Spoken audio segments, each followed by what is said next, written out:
तो अब बात करते हैं ओम्स लॉ की। Ohm's law,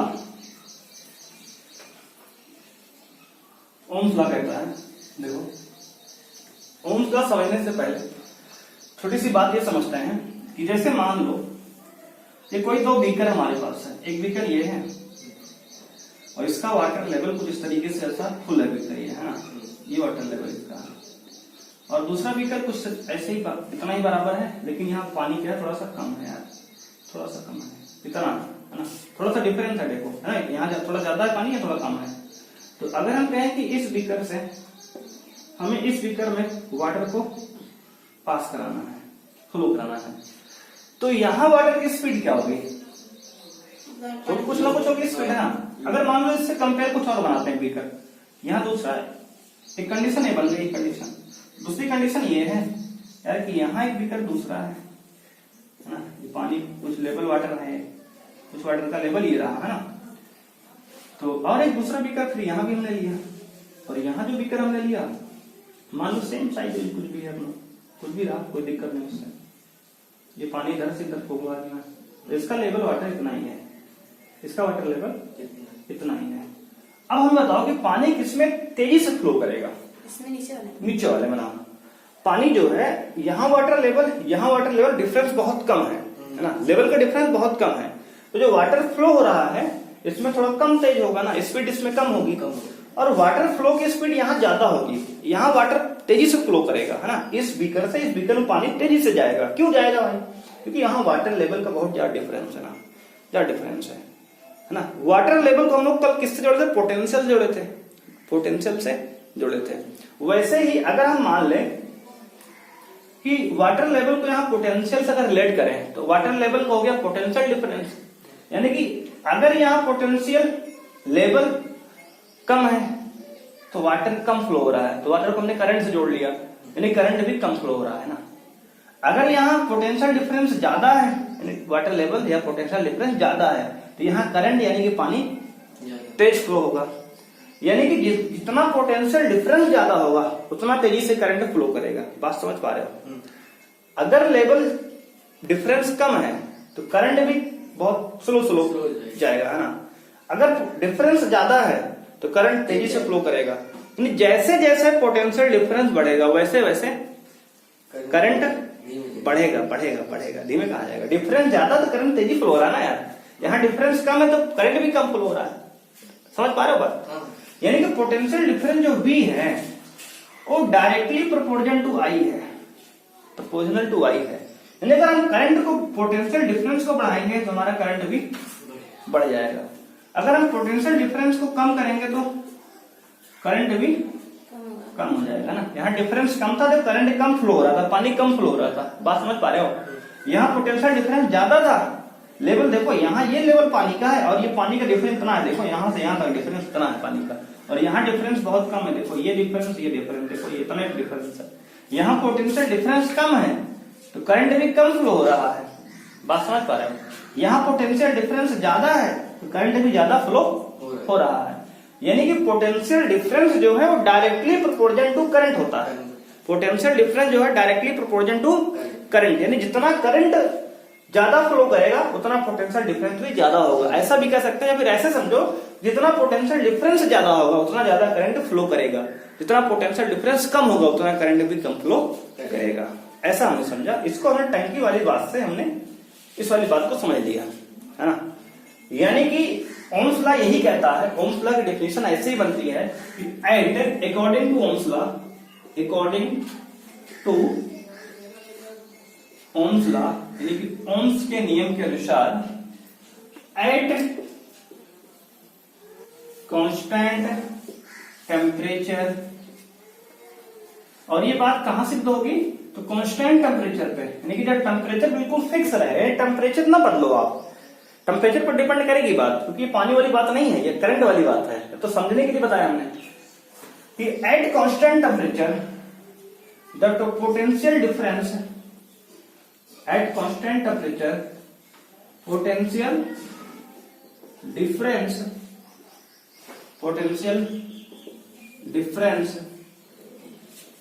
between potential difference between ends of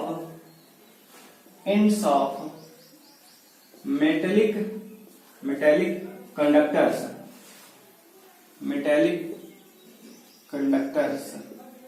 क्योंकि करंट तो मेटल में ही फ्लो करेगा। तुमने कहा एट कांस्टेंट टेम्परेचर, जब टेम्परेचर फिक्स है उस समय ओम्स लॉ वैलिड है, ओम्स लॉ गलत भी हो जाता है। तो at constant temperature potential difference between ends of metallic conductor is directly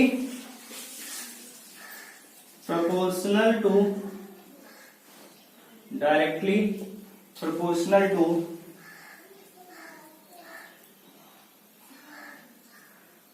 at constant temperature potential difference between ends of metallic conductor is directly proportional to current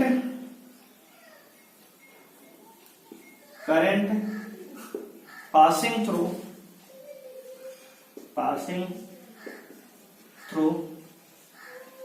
the circuit। ये है Ohm's law, यही तो हमने लिखा ना, V is directly proportional to I, बताया भी हमने। यानी अगर पोटेंशियल डिफरेंस बढ़ेगा तो करंट भी बढ़ेगा। तो हमने यही कह दिया कि जब किसी कंडक्टर का टेम्परेचर कांस्टेंट रहे तो उस समय जो पोटेंशियल डिफरेंस है कंडक्टर का वो डायरेक्टली प्रोपोर्शनल होगा किसके? करंट के। यही ओम्स लॉ है। यानी कि हमने ये बताया कि V is directly proportional to I, है ना। और जब हम लोग प्रोपोर्शनलिटी का साइन हटाएंगे तो एक कांस्टेंट जुड़ता है, जानते हैं जैसा कि हम लोग, है ना।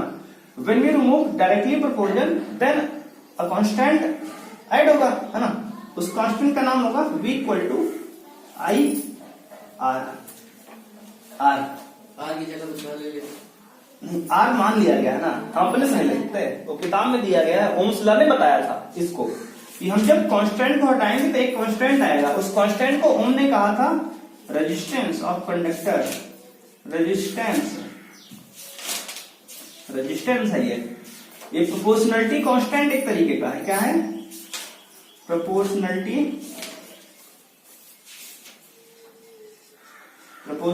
कांस्टेंट है ये।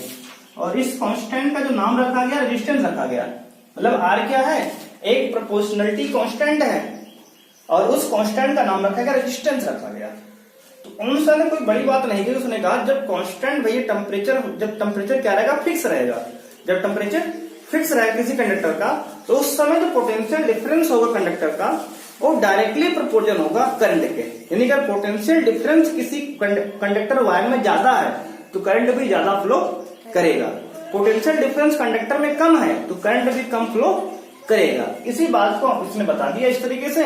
तो हमने कहा V अगर प्रोपोर्शनल है I के तो अगर हम कांस्टेंट का निशान हटाएंगे तो R एक कांस्टेंट जुड़ जाएगा जिसे हम लोग प्रोपोर्शनलिटी कांस्टेंट कहते हैं और इसका नाम रखा गया रेजिस्टेंस। ठीक है ना। तो यही हमारा V बराबर IR क्या? ओम का नियम। ठीक है।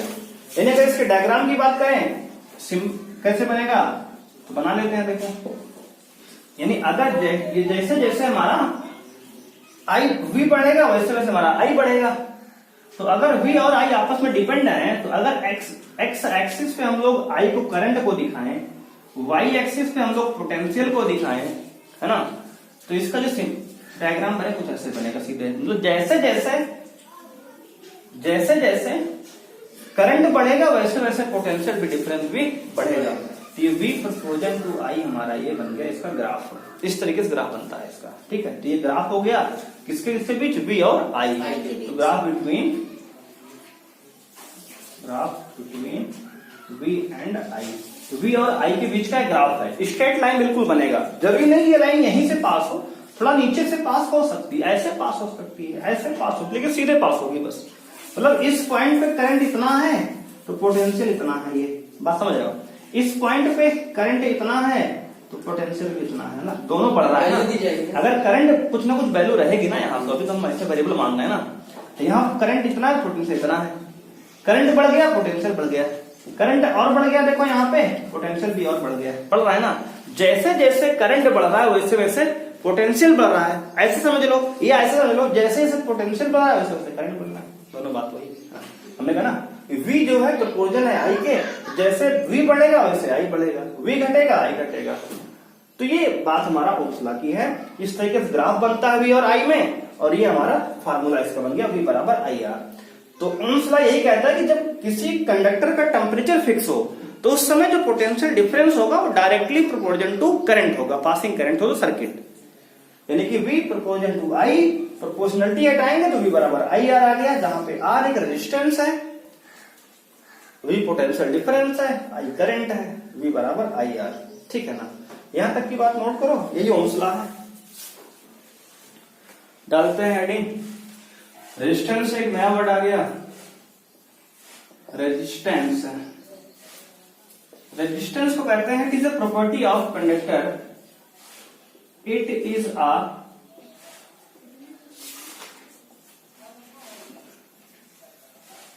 property of, it is a property of conductor to resist the flow of current, resist the flow of current। छोटी सी डिफिनेशन ऐसी है, it is a property of conductor, मतलब किसी कंडक्टर की वह प्रॉपर्टी है, किसी कंडक्टर की वह प्रॉपर्टी है जो क्या करती है, रेजिस्ट माने विरोध करती है, रोकती है, अपोज करती है, to flow of current, current के फ्लो को।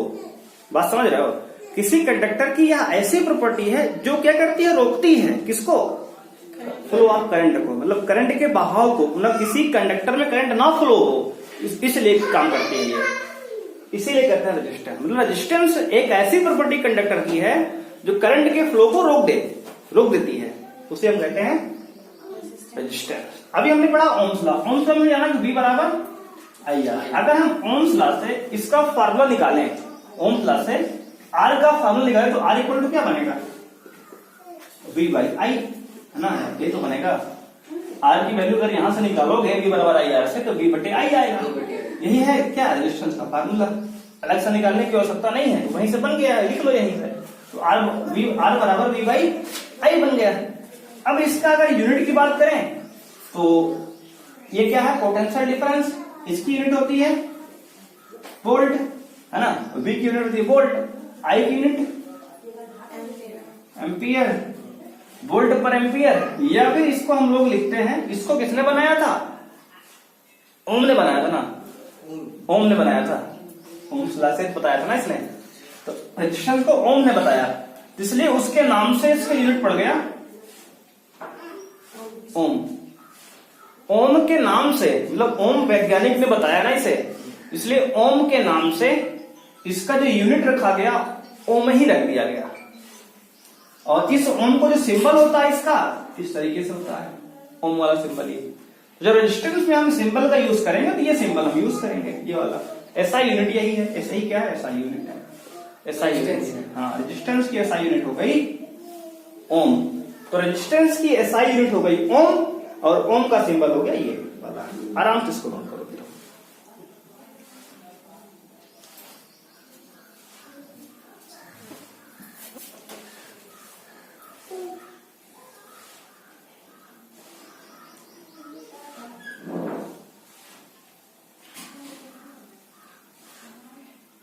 अब बताओ, इतनी बात समझ में आ गई बिल्कुल कि रेजिस्टेंस क्या है। तो ये कंडक्टर की एक ऐसी प्रॉपर्टी है जो करंट के फ्लो को रोक देती है, रोकती है, अपोज करती है, रेजिस्टेंस कहलाती है। रेजिस्टेंस का फार्मूला V बटे I बन गया, किससे बना, ओम वाले फार्मूले से।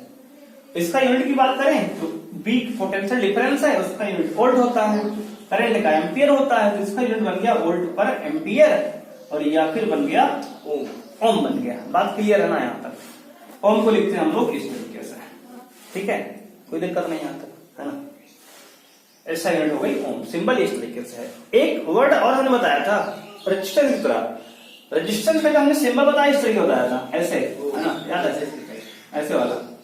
इसके साथ एक सिंबल और बताया था हम, रियोस्टेट का, याद हो, ये वाला, जिसमें एरो इस तरीके से आई थी, या फिर एरो जो है इस तरीके से गई थी, दोनों एक ही था ये। इसे कहते हैं रियोस्टेट, क्या कहते हैं, रियोस्टेट, ये है रियोस्टेट, रियोस्टेट है। तो लिख लेते हैं क्या है ये, रियोस्टेट क्या होता है, it is a device by varying the current resistance, मतलब जिसमें एक ऐसी डिवाइस है जिसमें जो रेजिस्टेंस होता है बदलता रहता है अपने नीड के अकॉर्डिंग, मतलब कंट्रोल करता है करंट को कंट्रोल करता है। कैसे करता है? रेजिस्टेंस को बढ़ाया घटाकर। तो एक डिवाइस है ये रेजिस्टेंस, और इसका अगर बात करें फिगर की ना, जिस तरीके से फिगर बुक में दिया होगा ये ऐसे बनता है। अगर ऐसे कुछ फिगर बनता है, एग्जैक्ट तो हम बना नहीं पाएंगे लेकिन थोड़ा सा हिंट कर रहे हैं कि ऐसे फिगर बनता है और यहाँ कुछ वायर वगैरह लगा होता है इसके स्लाइडिंग के लिए इसके। तो इस देखो इस वायर को ऐसे, इस स्लाइड को ऐसे आगे पीछे खिसका के यहाँ पे आगे पीछे ऐसे कुछ सिंबल इसका होता है, इस तरीके से ऐसे से बना होता है ऐसे ऐसे, ठीक है। इस तरीके से इस पे एक स्लाइडर लगा होता है, उस स्लाइडर को आगे पीछे खिसकाएंगे जब रियल फिगर इस तरीके बनता तो डायग्राम है, तो आगे पीछे जब खिसकाएंगे ना इसको तो रेजिस्टेंस कम ज्यादा होता है। तो इसका इस्तेमाल जो होता है ना, जैसे हमारे घर में स्टेपलाइजर होता है ना, बिल्कुल वही है। स्टेपलाइजर काम करता है, ये करंट को कम ज्यादा करता है, करंट को कम ज्यादा करता है, ठीक है। करंट को कंट्रोल करता है, कर सकते हैं इस तरीके से। बात समझ में आई? क्या करता है? करंट को कंट्रोल। तो लिखोगे it is an electronic device, it is an electronic device, it is an electronic device used to control the current by varying resistance।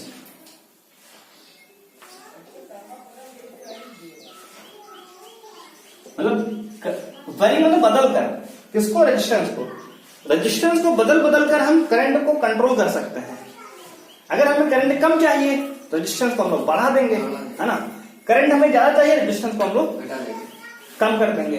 तो ये एक ऐसे डिवाइस है, इलेक्ट्रॉनिक डिवाइस है जो करंट को कंट्रोल करने के काम में लाई जाती है। क्या करके? रेजिस्टेंस को कम ज्यादा करके। रेजिस्टेंस को यहाँ पे हम कम ज्यादा अपने अकॉर्डिंग कर सकते हैं जिससे करंट हमारा कंट्रोल हो जाए। एक इसका एग्जांपल अगर समझे तो स्टेबलाइजर हमारे घर का है, बिल्कुल सेम यही काम करता है, ठीक है। तो ये है क्या हमारा रियोस्टेट। रियोस्टेट एक क्या है? इलेक्ट्रॉनिक डिवाइस है जो करता क्या है? करंट को कंट्रोल करता है। कैसे करता है? करंट को, रेजिस्टेंस को बदल कर, मतलब रेजिस्टेंस को वायरिंग, मतलब वायरिंग रेजिस्टेंस मतलब होता है कि रेजिस्टेंस को कम ज्यादा करके। अगर हमें करंट का ज्यादा काम है, रेजिस्टेंस कम कर देगा। रेजिस्टेंस कम करे, करंट बढ़ जाएगा। रेजिस्टेंस बढ़ा दे, करंट कम हो जाएगा। बताया फिगर समझा कि इस तरीके से उसको स्लाइडर लगाओ तो आगे पीछे खिसकाते हैं। फिगर हम दिखा देंगे थोड़ी देर, है ना। समझ में ये क्या है? रियोस्टेट है। लिख लो, फिर बात करते हैं डिपेंडेंसी ऑफ रेजिस्टेंस। रियोस्टेट ये हो गया, इसका काम है करंट को कंट्रोल करना। सिंबल ऊपर बना है, देख लो ऊपर वाला, देखिए लो।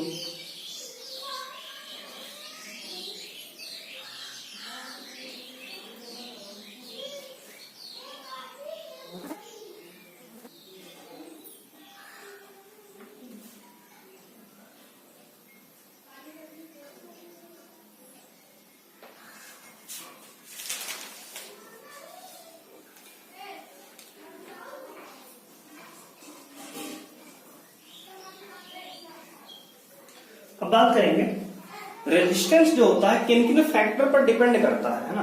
रेजिस्टेंस जो होता है किन किन फैक्टर पर डिपेंड करेगा। तो बात करेंगे डिपेंडेंसी ऑफ रेजिस्टेंस, डालेंगे heading dependency of resistance. Resistance किन किन बातों पर डिपेंड करेगा, लिखेंगे डिपेंडेंसी ऑफ रेजिस्टेंस। रेजिस्टेंस किन किन बातों पर डिपेंड करता है? तो पहली बात डिपेंड करता है, it is directly proportional to length of conductor या वायर। इट इज कौन? रेजिस्टेंस, है ना। Resistance is directly proportional to length of conductor. Conductor मतलब वायर की बात कर रहे हैं। मतलब जो रेजिस्टेंस होता है वो डायरेक्टली प्रोपोर्शनल होता है किसके, लेंथ ऑफ वायर के। R is directly proportional to L, इसका मतलब ये हुआ मीनिंग, मतलब जितना लंबा तार होगा वायर उतना ज्यादा रेजिस्टेंस होगा। रेजिस्टेंस लेंथ बढ़ेगी वायर की, रेजिस्टेंस भी बढ़ जाएगा। लेंथ कम हो जाएगी, कम हो जाएगा। इसका मतलब ये है कि it is directly proportional to length of conductor, मतलब जितना ज्यादा लंबा वायर होगा उतना रेजिस्टेंस ज्यादा होगा। इसका मतलब ये होता है। सेकंड पॉइंट कहता है it is inversely proportional to, it is inversely proportional to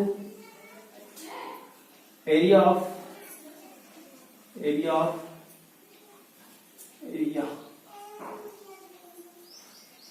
cross section, area of cross section। जितना ज्यादा एरिया होगा उतना कम रेजिस्टेंस होगा। इनवर्सली है, इसका मतलब R is inversely proportional to area cross section of wire. बात समझ रहे हो, इनवर्सली मैंने 1/एरिया ऐसे लिखेंगे, इसको लिखने का तरीका है। मतलब ये हुआ यहाँ पे कि अगर हमारा एरिया ज्यादा करोगे ना, एरिया बढ़ाओगे तो 1/, ज्यादा से भाग करोगे तो वैल्यू कम आएगी ना, तो रेजिस्टेंस हमारा कम हो जाएगा। एरिया बढ़ाओगे रेजिस्टेंस कम होगा। अगर ऐसा वायर ले लीजिए जिसका एरिया ज्यादा है तो रेजिस्टेंस का कम हो जाएगा। अगर एरिया कम है तो रेजिस्टेंस ज्यादा हो जाएगा। इसी बात को हमने कहा कि it is inversely proportional to area of cross section of conductor. Conductor का मतलब जो वायर हमने लिया है उस कंडक्टर का जो एरिया होगा वो इनवर्सली प्रोपोर्शनल होता है किसके, रेजिस्टेंस के। यानी कि अगर रेजिस्टेंस हमें बढ़ाना है तो एरिया को कम करना पड़ेगा, अगर डिस्टेंस हमें कम करना है तो एरिया को हमें ज्यादा बढ़ाना पड़ेगा। ये हमारा जो है इसका नेक्स्ट पॉइंट है। और third point is here, it is depend upon the nature of material. It is depends on nature of material. तो ये नेचर ऑफ मटेरियल पर डिपेंड करेगा कि उसका मटेरियल का नेचर क्या है। मतलब कॉपर का है, एल्यूमिनियम का है, अगर कॉपर का है तो ज्यादा अच्छे से करंट पास होगा। प्लास्टिक ले लो, कंडक्टर करंट पास ही नहीं करेगा, है ना। तो मटेरियल पर डिपेंड करेगा किस मटेरियल का वायर हमारा बना हुआ है। बात समझ रहे होगे। ये तीन बातें हैं जिस पर डिपेंड करता है हमारा रेजिस्टेंस। नोट कर लो, फिर आगे बढ़ते हैं। इक्वेशन को जो हम यूज किए हैं, R is directly proportional to L और R is inversely proportional to A. अगर हम इन दोनों को मिला दें तो एक वर्ड आता है रजिस्टिविटी, बुक में दिया होगा ना, एक वर्ड आता है resistivity.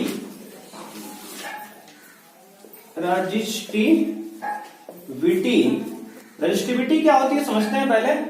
It is a fundamental property of conductor. It is a fundamental property of conductor. It is a fundamental property of conductor that resist the flow of electric current. तो एक fundamental property of conductor है ये।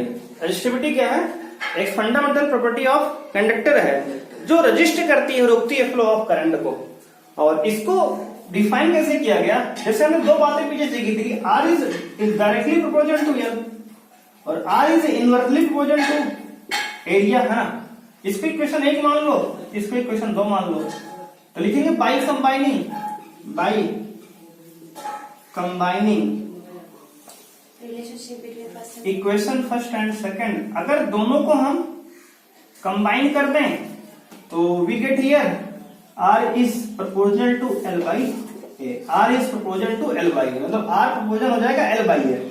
अगर हम यहाँ proportionality का sign हटाएंगे तो एक कांस्टेंट आएगा, that is called resistivity, that is called resistivity. इसको लिखते हैं रो से, इसको करते हैं RHO रो, सिंबल है। हाँ ये सिंबल है रो, पी का थोड़ा टेढ़ा रूप है, रो पी का छोटा भाई है, टेढ़ा हो गया है। तो R equal to rho into L by A. कैसे आया देखो, समझो यहाँ फिर से, R is proportional to L by A, समझना यहाँ तक तो बात वही थी। उसके बाद हमने प्रोपोर्शनलिटी हटाई तो एक कांस्टेंट जुड़ गया रो, RHO रो, रोने वाला नहीं है, रो है ये पी का थोड़ा टेढ़ा रूप होता है ना ऐसे। तो R equal to rho into L by A, और रो को ही हम कहते हैं रजिस्टिविटी ऑफ कंडक्टर। R क्या कहते हैं? Resistivity of conductor.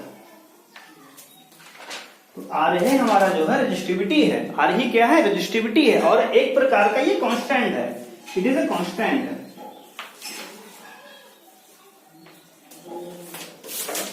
और यह कांस्टेंट है। तो R क्या है? रजिस्टिविटी ऑफ कंडक्टर है, कंडक्टर की रजिस्टिविटी है। रो को ही क्या कहते हैं? रजिस्टिविटी कहते हैं। R क्या है? रेजिस्टेंस है। अंतर समझो अब रजिस्टिविटी रेजिस्टेंस में, हालांकि दोनों काम एक ही है, करंट को रोकना फ्लो होने से, बात समझ रहे हो? रेजिस्टेंस भी काम करता है करंट को फ्लो होने से रोकने के लिए। रजिस्टिविटी क्या है? मटेरियल की प्रॉपर्टी है, मटेरियल की प्रॉपर्टी है। और यहां से अगर रजिस्टिविटी का हम फार्मूला निकालें, रजिस्टिविटी का, रजिस्टिविटी इक्वल टू क्या है? ध्यान से देखो, R A का मल्टीप्लाई हो जाएगा, तो R इंटू ए बटे नीचे में L आ जाएगा। अगर हम बात करें कि इसकी यूनिट क्या होगी यार, तो इसकी यूनिट होगा, रेजिस्टेंस का यूनिट होगा ओम, है ना।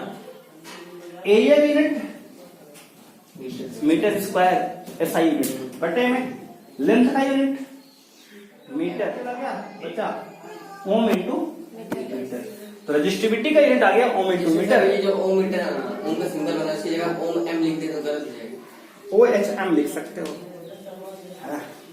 लेकिन सिंबल जो है वो वैज्ञानिकों ने दिया है यार, तो हम भी वैसा यूज करें। किताब में वैसा ही मिलेगा तुम्हें न्यूमेरिकल में, तो अपने दिमाग क्यों लगाना फालतू का, है ना। जो सिंबल बना के चले गए हैं साइंटिस्ट, ओम ने बता दिया जो सिंबल, उसी को हम लोग यूज करेंगे। उसका नियम पड़ रहा है, उसका सिंबल यूज करने में क्या दिक्कत आ रही है ना, है ना, बात समझ रहे हो। उसका हम रूल यूज कर रहे हैं, उसका डेफिनेशन यूज कर रहे हैं, तो उसका सिंबल यूज करने में क्या दिक्कत आ रही है। उसने खुद ही बताया कि ओम को भाई तुम ऐसा यूज करोगे जहां सिंबल बनाओगे, है ना, तो हम बनाएंगे वैसा। तो इसका रजिस्टिविटी का यूनिट बन गया ओम इंटू मीटर। क्लियर हो गया? देख लो एक बार, समझ लो, आगे बढ़ते हैं।